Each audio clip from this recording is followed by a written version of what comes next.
Има ли обидни думи във връзката с партньора ти?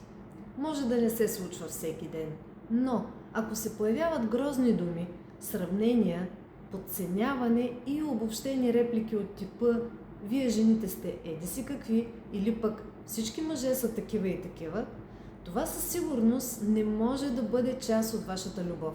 Това е защита. Обидните думи са знак за безсилие в дадената ситуация, макар че човека, който ги изрича, проявява всъщност агресия.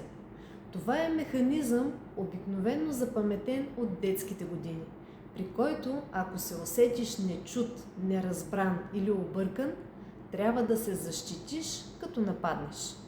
И тук е важно да кажем нещо много ясно. Любовта не е унижава. Любовта не обобщава грозно. Любовта не наранява, за да се запази. Когато един човек започне да обижда, той не говори всъщност за другия.